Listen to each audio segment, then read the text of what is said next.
মোহাম্মদ কামিলেওয়ালা আয় রে আমার বুকে আয়, ডাকে রে তুর্কি তো দাস শান্তি দাও মোর কলিজায়। আয় মোহাম্মদ ফকির দরবেশ বাদশা বলি তুলিতেছে সে ফুলের কলি, ভিক্ষা ঝোলি কাঁধে নিয়ে বাস করে বিখের তলায়।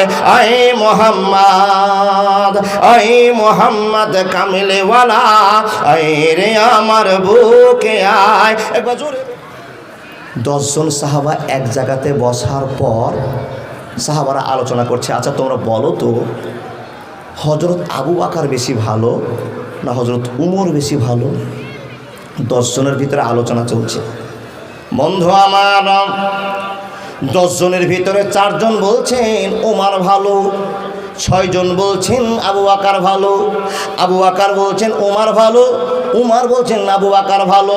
এই যে ধাক্কাধাক্কি চলছে, ধাক্কাধাক্কি চলার ভিতরে হযরত ওমর দাঁড়িয়ে গেলেন বন্ধুরা আমার। আর দাঁড়িয়ে যাওয়ার পর বলছেন, ও জনগণেরা, ও বন্ধু সাথীরা, তোমরা যে আলোচনাটা করছো তোমাদের আলোচনাটা বাদ করে দাও, তোমাদের আলোচনাটা বন্ধ করে দাও। কি জন্য বন্ধ করে দিতে হবে?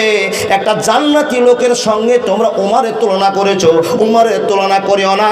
এখানে সুন্দর করে তোমরা আলোচনা করতে আরম্ভ করেছো, আবু বকর বেশি ভালো না উমর বেশি ভালো।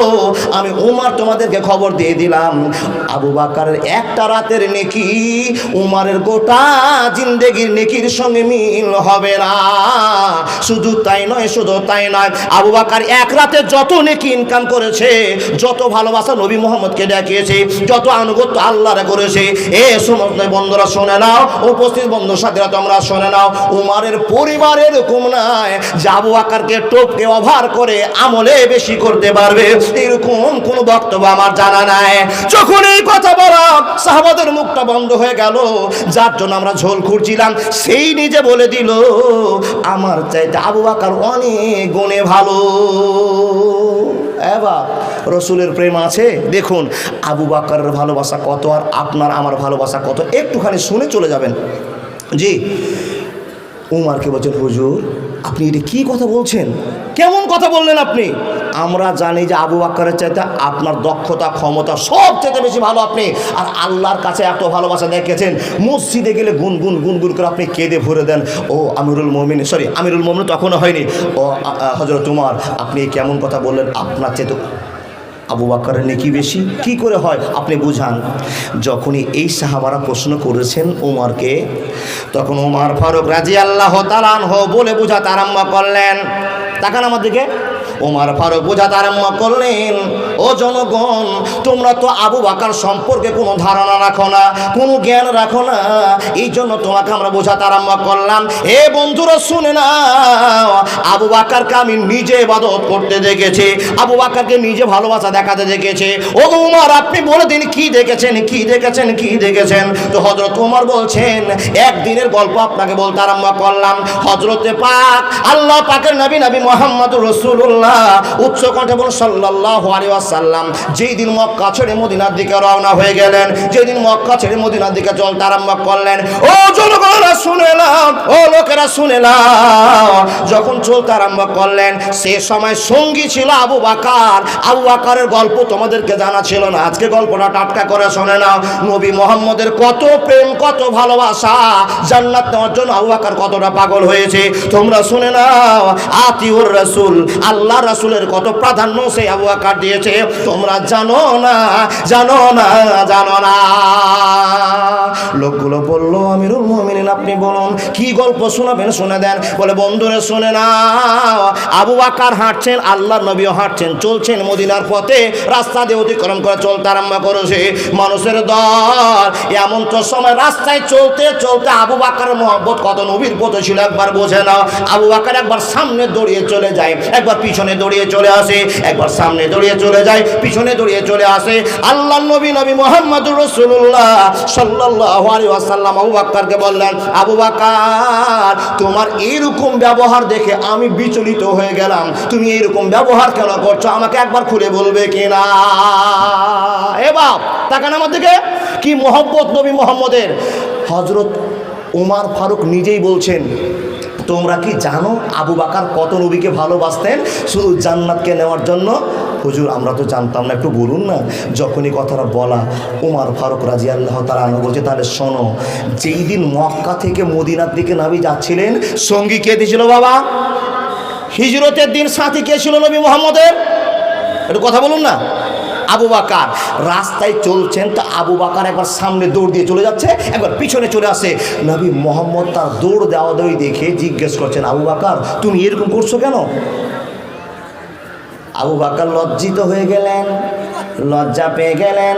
নবী গো, এই জন্য আমি দৌড়াদৌড়ি করছি, আপনি আমার কথা প্রশ্ন করে দিলেন, উত্তরটা আমাকে দিতে হবে। নবী মুহাম্মদ আপনাকে কতটা মহব্বত করি এটা প্রমাণের কথা আমি বলতে চাইছিলাম না, কিন্তু আপনি জিজ্ঞেস করেছেন, উত্তর আমাকে দিতে হবে। নবী গো, আমরা দুইজন যদি একসঙ্গে হাঁটি, একসঙ্গে চলি, ও নবী মুহাম্মদ, সামনে আপনার কতটা শত্রু বসে আছে পৃথিবীর কেউ জানে না, আপনিও জানেন না, আমিও জানি না। তাই আমি দৌড়িয়ে একবার 100 কিলোমিটার দূরে চলে গেলাম, 100 মিটার দূরে চলে গেলাম, আর যাওয়ার পর দেখে আসলাম কোনো শত্রু নেই, কোনো ভালোবাসার নোংরা জিনিস নেই। নবীকে দেখার পর আবার দৌড়ে আসলাম পিছে দিকে, যে আপনাকে খুঁজতে খুঁজতে যদি বেঈমানের আবার চলে আসে, তো 100 মিটার আমি পরে আবার দৌড়ে যাচ্ছি, এই জন্য ফিরে এসে আপনাকে খবর দিয়ে লুকাতে পারবো, কিন্তু দৌড়িয়ে পালাতে পারবো। নবী গো, সামনে আপনার বিপদ, পিছনে বিপদ, এই বিপদগুলোকে রক্ষা করবার জন্য আমি আবু বকর দৌড়াদৌড়ি লাগিয়ে দিয়েছি, অন্য কোনো উদ্দেশ্যে দৌড়াদৌড়ি করে না। যখন এই কথা বলা, হযরত পাক আল্লাহ পাকের নবী মুহাম্মদের চোখ থেকে জল ঝরতে আরম্ভ করল। আল্লাহ শুধু আশহাদু আল্লা ইলাহা ইল্লাল্লাহু ওয়া আশহাদু আন্না মুহাম্মাদান আবদুহু ওয়া রাসূলুহু, এই কথাটা বলার কারণে আবু বকর অন্তরে এতটা ভালোবাসা ঢুকে গিয়েছে, আমাকে বাঁচাবার জন্য 100 মিটার দৌড়িয়ে যাচ্ছে, 100 মিটার পিছনে যাচ্ছে, এই জন্য যাচ্ছে পিছনের লোকগুলো যদি এসে নবীকে ধরে নেয় তো আমি আর দেখতে পাবো না, নবী বিপদে পড়ে যাবে। আর সামনের লোকগুলো যদি সামনে বসে থাকে, নবী মুহাম্মদ আটকে দিবে, তার যেতে পারবে না। এই বিপদের আশঙ্কা মনে করে নবী গো, আমি দৌড়াদৌড়ি করছি, অন্য কোনো কাজে দৌড়াদৌড়ি করি না। যখনই এই কথাটা বলা, তখন নবী মুহাম্মদ আবু বকরকে জিজ্ঞেস করছেন, আবু বকর তুমি আমাকে এতটাই ভালোবাসো? তুমি আমাকে এতটাই ভালোবাসো? যখন এই কথা বলা, আবু বকর চোখের পানি ছেড়ে দিয়ে বলছেন, নবী গো, যেদিন থেকে শুনেছি আশহাদু আল্লা ইলাহা ইল্লাল্লাহু ওয়া আশহাদু আন্না মুহাম্মাদান আবদুহু ওয়া রাসূলুহু, আল্লাহ এক, আর আল্লাহ আপনাকে চয়েস করে নবী করে দুনিয়াতে পাঠিয়েছে। ও নবী মুহাম্মদ, আপনার কথায় বিশ্বাস করেছে আল্লাহ একটা আছে, লাউ কানা ফীহিমা আলিহাতুন ইল্লাল্লাহ, আল্লাহ একটা আছে। আর এটা যেদিন থেকে বিশ্বাস করেছি, আপনার চাইতে কোনো দিন আমার স্ত্রীকে আমি বেশি ভালোবাসি না, আমার বেটাকে ভালোবাসি না, আমার বেটিকে ভালোবাসি না, আমার সম্পদকে আমি ভালোবাসি না। ইয়া রাসূলুল্লাহ, পৃথিবীর সব সম্পদ চাইতে আপনাকে বেশি ভালোবাসি, এবং কি গো নবী, আমার জানের চাইতে আপনাকে আমি ভালোবাসি, এই জন্য আমি সামনে পিছনে দৌড়াদৌড়ি করছি, অন্য কোনো কারণে দৌড়াদৌড়ি করি না। একবার জোরে বলুন না, নারায়ে তাকবীর। এ বাপ, আগে ওয়াজ শুনুন, তারপরে যদি আপনার মিল হয় যে না মৌলভী সাহেব, ওই আবু বকরের চাইতে, আবু দাহাদার চাইতে, আইয়ুব আনসারীর চাইতে আমি ভালো আমল করেছি, তো আপনাকে আর নামাজ রোজা হজ জাকাত করার পর আর বেশি কিছু করতে হবে না, আপনি চলে যাবেন জান্নাতে। কিন্তু যদি আপনার শান্তি থেকে যেতে, বুঝে নেন জান্নাত যাওয়ার জন্য আতিউল্লাহ ও আতিউর রাসূলের প্রাধান্যতা কেমন করে দিতে হবে একটু বুঝুন। এবার আজকে তো আমরা এক বেলা খেয়েছি, আর এক বেলা যদি খেতে যাই তো মাছ, মাংস, দুধ, ডিম প্রত্যেকের বাড়িতে সে আছে না বাপ, আছে না? আজকে কোনো মানুষ অভাবে আছে না? অভাবে নাই, কিন্তু কষ্টে পেটের কি জ্বালা বুঝতে পারবেন আর 8 দিন পর, 10 দিন পর। কি বাবা, আর 10 দিন পর রমজান মাস আসছে, সেদিন পেটে ভাত থাকবে না, কত বড় আপনি মস্তান সেই দিন বোঝা যাবে। যে লোকগুলো মুখগুলো আজকে দেখছি টাটকা হয়ে আছে, রোজা করে আছেন, সব মুখগুলো মলিন হয়ে আছে, দুর্বল হয়ে আছে, শুধু তাড়ায় তাড়ায় করছেন কখন সূর্য ডুববে আর কখন পানি খাবো, কিন্তু আল্লাহর ভয়ে একটা ফোঁটাও পানি খেতে পারেন না। হ্যাঁ মুসলমান, কথাগুলো শুনুন, আজকে আপনি টাটকা, 10 দিন পর দুর্বল হয়ে যাবেন। পেটের জ্বালা, এত জ্বালা, পেটে যদি জ্বালা থাকে, নবী মুহাম্মদ বলেছেন নামাজ পড়তে হবে না। কেন বোঝাতে পারলাম না? জোহরের জামাত চালু হয়ে গেছে, পেটে আপনার প্রচণ্ড ক্ষুধা লেগেছে, আপনার মন এনার্জি পায় না, আল্লাহ নবী বলছেন ওখানে নামাজ পড়িও না, তার কারণ নামাজে এনার্জি থাকবে না। আগে পানি খাও, বিস্কিট খাও, পেটকে শান্তি দাও, তারপর আল্লাহু আকবার বলে আল্লাহুম্মা বাইদ বাণী চালু করে দাও। যদি পেটে দুঃখ থাকে আল্লাহুম্মা বাইদ বাণী থেকে না বলে ফাতিহা পার করে কুল হদি তুমি সিজদাতে চলে এসছো, তোমার নামাজে গোলমাল থেকে যাবে। এই জন্য তোমার পেটে আগে শান্তি দিতে হবে। তাহলে পেটের দুঃখ কত আছে রোজাতে বুঝতে পারবো, তাই কি না বাবা? রোজার মাসে 3টায় ভাত খেয়েছেন, আল্লাহর ভয় অন্তরে আছে, আর এই ভাত খাওয়ার কারণে সারা দিন বিরত আছেন। রোজার মানে হলো বিরত থাকা, সিয়ামের অর্থ হলো বিরত থাকা। কি থেকে? খাওয়া পানি থেকে এবং স্ত্রী সঙ্গম থেকে, অনেক কিছু থেকে আপনাকে বিরত থাকতে হবে, এটা আপনার জানা আছে। সারা দিন এত বড় রোদ, এত বড় আপনার দিন ঘন্টা চলছে, এক ফোঁটা পানিও খেতে পারছেন না। সেই দিন বুঝতে পারবেন কোন দিন? যেই দিন রোজা থাকতে থাকতে আসরের নামাজ পড়লেন, আসরের নামাজ পড়ার পর এত পেটটা জ্বলে উঠে যে আর সহ্য হয় না। ঠিক বললাম না ভুল বললাম? এবার বৃহস্পতিবার হাট গিয়েছেন, ব্যবসা করেন, হাট গিয়েছেন, ইমানদার মানুষ রোজা ছাড়েননি, রোজা ধরে আছেন, হাট থেকে বাবুরঘাট থেকে বাড়ি পৌঁছাতে পারেন না, মনে হয় ওখানে অজ্ঞান হয়ে যাবেন। কথা ঠিক বললাম না ভুল বললাম? তারপরও পানি খান না। এইটা কত দূর জ্বালা? ভোর 3টায় ভাত খেয়েছেন, আবার আপনি সন্ধ্যায় ভাত খেতে পাবেন, তারপরও এত দুর্বল, এত তৃষ্ণায়, এত কষ্ট। বন্ধু আমার, কিন্তু বাপ সেই দিনের গল্প আপনি শুনুন, এত কষ্ট, এত কষ্ট। পেটে যদি 3 দিন 4 দিন ধরে খাওয়ার না থাকে তো লোকটা স্বাভাবিক মানুষ মনে হবে গো বাপ? না, হবে না। একদিন রোজা করে বুঝে গেছি পেটের কত কষ্ট। যার বাড়িতে 2 দিন খাওয়ার নাই, 3 দিন খাওয়ার নাই, তার আপনাকে বুঝে নিতে হবে তার বাড়িতে কত কষ্ট আছে, তার অন্তরে কত কষ্ট আছে। তারপরও আল্লাহ এবং আল্লাহ রাসূলকে কতটা ভালোবাসা দেখেছে। একটা কথা আপনাকে বলবো, এ বাপ, আল্লাহ পাকের নবী মুহাম্মদুর রাসূলুল্লাহ পড়ুন সাল্লাল্লাহু আলাইহি ওয়াসাল্লাম। বাড়িতে 3 দিন ধরে খাবার নেই, 2 দিন ধরে খাবার নাই। স্ত্রীর কাছে কি গল্প বলছে, ও স্ত্রী, ও আয়েশা, ও সাউদা, তোমাদের কাছে বলো তো কারোর কাছে কি খাওয়া আছে? নবী বারবার জিজ্ঞেস করছেন, খাওয়া কারো বাড়িতে নেই, কারো ঘরে নাই। নবীকে বলছেন, নবী গো, আপনি তো ইনকামের পথ করবেন, আপনার হাত দিয়ে তো ইনকাম আসবে, আপনার বাড়ি, আপনার হাত দিয়ে তো খাওয়া বাড়িতে আসবে। ও নবী, আমরা খাওয়ার কোথায় পাবো? নরম ব্যবহার দেখিয়ে দিয়ে মা আয়েশা বললেন, নবী মোহাম্মদ বলছেন আজ কেউ সাদকা উপঢৌকন দিয়ে পাঠায়নি। নবী মোহাম্মদকে জানা হলো কেউ সাদকা উপঢৌকন দিয়ে পাঠায়নি। নবী মোহাম্মদ বলছেন, বাড়িতে আর চিন্তা নাই, কষ্ট হচ্ছে বাবা। পেটের জ্বালা সহ্য করতে না পেরে নবী মোহাম্মদ চললেন মসজিদে। বাড়িতে বসে থেকে আর কী করবো, যাই মসজিদে একটু সুবহানাল্লাহ আলহামদুলিল্লাহ 2 রাকাত নামাজ পড়ে আল্লাহর কাছে কাঁদি, আল্লাহ যেন খাওয়ার ব্যবস্থা করে দেয়, আল্লাহ যেন আমার এই কষ্টের টাইমটাকে কবুল করে নিয়ে আমার সেফাতের ব্যবস্থা করে দেয়। এই উদ্দেশ্যে বাড়ি থেকে চলে যাচ্ছেন। এবার আপনাকে একটা ছোট্ট কথা বোঝাই, মানুষ যখন বিপদে পড়ে তখনই মসজিদকে স্মরণ করে। ঠিক বললাম না? পেটে খাওয়ার নাই গো বা, পেটে খাওয়ার নাই, সে সময়ে মসজিদে গিয়ে দিন কাটাচ্ছেন। হযরত আল্লাহ পাকের নবী মুহাম্মদ পেটের জ্বালায় চলে গেলেন মসজিদে। 5 মিনিট যাওয়ার আগেই বাবা দেখছেন উমার আবু বকর মসজিদে বসে আছেন। উমারকে, আবু বকরকে দেখে নবী মুহাম্মদ জিজ্ঞেস করছেন, এ আবু বকর, এ উমার, এই অসময়ে জোহরের টাইম নয়, আসরের টাইম নয়, মাগরিবের টাইম নয়, মাশাআল্লাহ আমার মুজাম্মেল নানা 1000 টাকা, মাগরিবের টাইম নয়, আসরের টাইম নয়, জোহরের না টাইম নয়, তোমরা এখন মসজিদে বসে বসে কি করছো? কি জন্য এসেছে? তোমাদেরকে এখানে কে নিয়ে এসেছে? যখন এই প্রশ্নটা করা, তখন আবু বকর আর উসমান বলছেন, ইয়া রাসূলুল্লাহ, নবী গো, একটা দুঃখের কথা আপনাকে জানার ছিল, আপনাকে জানাতে চাইছি।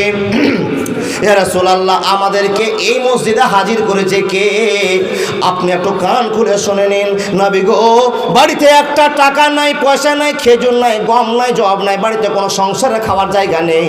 তাই যখন পেটে ভুক লেগেছে, আল্লাহ নবী, আমরা সেই জায়গা থেকে চলে আসলাম, বাড়ি থেকে চলে আসলাম। আর আসার পর নবী গো, মসজিদে বসে আছি, মসজিদে বসে বসে সুবহানাল্লাহ আলহামদুলিল্লাহ বলে টাইম পার করছি।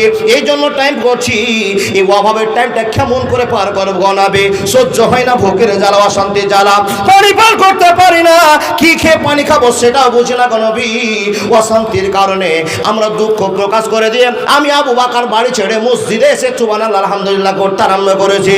উমর তুমি কেন এসেছো বলে দাও। হযরত উমর বলছেন নবী গো, আবু বকর যে জন্য এসেছে আমিও উমর সেই জন্য মসজিদে বসে আছি। একবার জোরে বলুন না নারায়ে তাকবীর। এদিকে তো আসেন না গো। কিসের জন্য এসছে? পেটে জ্বালা, খাবার নাই, স্ত্রীকে জিজ্ঞেস করছে কোনো খাবার নাই। এই কথা শুনে নবী মুহাম্মদের চোখ থেকে ঝরঝর করে জল বের হচ্ছে। ওমর তোমরা যেই কোখের জন্য, ভোগের জন্য, অশান্তির জন্য মসজিদে এসেছো, আবু বকর তুমি যেই জন্য এসেছো, আমি নবী মুহাম্মদুর রাসূলুল্লাহ সাল্লাল্লাহু আলাইহি ওয়াসাল্লাম একই অশান্তির জন্য মসজিদে চলে এসেছি। একবার জোরে বলুন না সুবহানাল্লাহ। হে মুসলমান, আপনি নামাজ পড়েছেন, রোজা করেছেন, দান করেছেন, সবই ঠিক আছে, কিন্তু এখন আইয়ুব আনসারী হতে পারেননি, এখন আবু বকর হতে পারেননি, এখন উসমান গনি হতে পারেননি। আপনি প্রমাণ নিয়ে যান। মুসলমান শুনে না, আল্লাহ পাকের নবীর কাছে যখন বক্তব্যটা করা, আল্লাহর নবী মুহাম্মদ বলছেন, ও উমর মসজিদে বসে থেকে লাভ হবে না, মসজিদ থেকে বেরিয়ে চলো, আমার সঙ্গে এক জায়গায় যেতে হবে। এই কথা বলে আল্লাহর নবী মুহাম্মদ আর দুইজন সাহাবাকে নিয়ে চলতে আরম্ভ করলেন। চলতে চলতে চলতে চলতে আইয়ুব আনসারীর বাড়িতে নবী মুহাম্মদ গিয়ে সালাম জানালেন, আসসালামু আলাইকুম ওয়া রাহমাতুল্লাহ। দুঃখীর মর্ম দুঃখী জানে গো সুখী জানে না, কোন ভরসায় করলি ব্যবসা, ব্যবসাতে লাভ হবে না। দুঃখীর মর্ম দুঃখী জানে গো সুখী জানে না। বন্ধুরে আমার, দুঃখীর মর্ম দুঃখী জানে, পৃথিবীর সুখী মানুষরা কোনোদিন খোঁজ করতে পারলো না। আবু বকর তুমি কেন আমার নবীর সঙ্গে এসেছো, নবী তুমি কেন আমার বাড়িতে হাজির হয়েছো, কেউ জানে না। যারা সুখে আছে সেই খবরটা একবার রাখতে পারবে না, কিন্তু দুঃখীর মর্ম দুঃখী জেনেছে। আইয়ুব আনসারীর বাড়িতে নবী যখনই ওঠা, হে মুসলমান, আইয়ুব আনসারীর বাড়িতে যখন নবী সালাম দিয়ে পৌঁছা, আইয়ুব আনসারীর স্ত্রী যখনই নবীর আওয়াজটা শোনা, চট করে বাড়ি আসার বলার পর নবীকে খোঁজ শব্দে জানালেন, ওয়েলকাম জানালেন, নবীকে চলুন বাড়ির দিকে চলুন। নবী মুহাম্মদ এক পা দু পা করতে করতে তিনজন মিলে আইয়ুব আনসারীর বাড়িতে পদার্পণ করেছে। একবার জোরে বলুন না সুবহানাল্লাহ। হে আল্লাহর বান্দা, আইয়ুব আনসারীর বাড়িতে, জি মা বাবার জন্য 300 টাকা। আইয়ুব আনসারীর বাড়িতে নবী মুহাম্মদ আর কে গো বাপ, আবু বকর সিদ্দিক, হযরত উমর, তিনজন জান্নাতি লোক যখনই ঢোকা, আইয়ুব আনসারীর স্ত্রী বিচলিত হয়ে গেছে। আল্লাহ, আমার বাড়িতে নবীজি আসতেন আর আমি যা পারতাম খাওয়াতাম, কিন্তু নবীর সঙ্গে আজকে দুইজন জান্নাতি সাহাবা চলে এসেছেন, একটার নাম হযরত আবু বকর আর একটার নাম হল হযরত ওমর। এই দেখে চটাচট নবীকে বসতে দিয়ে তাদের সেবা করে দিয়ে স্বামীকে খবর দিচ্ছেন, ও স্বামী, ও জান্নাতি লোক, ও আইয়ুব আনসারী, আমার বাড়িতে কে এসেছে তুমি কি জানো? কে এসেছে? স্ত্রী খবর দিয়ে বলছেন, নবী তো এসেছেন, নবীর সঙ্গে আরো দুইজন লোক, উমর ফারুক, আবু বকর সিদ্দিক, দুইজন চলে এসেছেন। বন্ধু আমার, স্বামীর কানে যখন খবরটা দেওয়া, স্বামী এত আনন্দ অনুভব করেছেন, এত আনন্দ অনুভব করেছেন। কি জন্য আনন্দ অনুভব করেছেন? হে রব্বুল আলামিন, আমার মতো একটা গরিবের বাড়িতে তিনজন জান্নাতি লোকের পদার্পণ হয়েছে। হে আল্লাহ, আমার কত নসিব ভালো, আমার কত কপাল ভালো। বন্ধুরে আমার, আইয়ুব আনসারী হট্টগোল না করে আনন্দের বসে পড়ে গিয়ে স্ত্রীকে বোঝাতে গিয়ে বলতে আরম্ভ করেছে, স্ত্রী রে, নবীদের জন্য, ভালোবাসার লোকদের জন্য পানির ব্যবস্থা করো, বিছানা বিছিয়ে দাও, দস্তরবন্দি করে দাও, সুন্দর করে খাওয়ার নাস্তার ব্যবস্থা করে দাও। স্ত্রী বলল, স্বামী গো, কি নাস্তার ব্যবস্থা করব? বলে, তুমি চিন্তা করিও না, আমি নাস্তার ব্যবস্থা করে নিয়ে আসি। একবার জোরে বলুন না সুবহানাল্লাহ। মুসলমান, জান্নাতের জন্য আমরা এত ভালো নামাজ রোজা ভালোবাসা দেখিয়েছি, কিন্তু জান্নাত পাওয়া কতটা দুষ্কর ব্যাপার জেনে নিন। শুধু ফ্রিতে নবীকে ভালোবাসা দেখিয়ে জান্নাত পাওয়া যাবে না, হাত তুললে জান্নাত পাওয়া যাবে না, কর্ম দিয়ে দেখাতে হবে আমি নবী মুহাম্মদকে কতটা ভালোবাসি। আপনাদের জিজ্ঞেস করলাম আল্লাহ এবং আল্লাহ রাসূলকে ভালোবাসেন? তো আপনারা বলছেন হ্যাঁ ভালোবাসি। হাত দেখে দিলেন। আপনার কত ভালোবাসা বুঝতে পারছি। 5,000 টাকা চাইলেও আপনি এই নবীর মাদ্রাসার জন্য দিতে পারেন না। কতটা ভালোবাসা দেখে নিলাম। আপনি তারপরে বিশ্বাস করে আছেন আমি আল্লাহকে ভালোবাসি। এবার আপনার এই সামান্য ভালোবাসাতে নবী মুহাম্মদের লাইন ধরে জান্নাত যাওয়া মুশকিল হয়ে গেছে। তার কারণ যতটি লোক আছে আপনার বেটার চাইতে, বেটির চাইতে, স্ত্রীর চাইতে কোনো দিন নবীকে ভালোবাসতে আপনি পারেন না। তার কারণ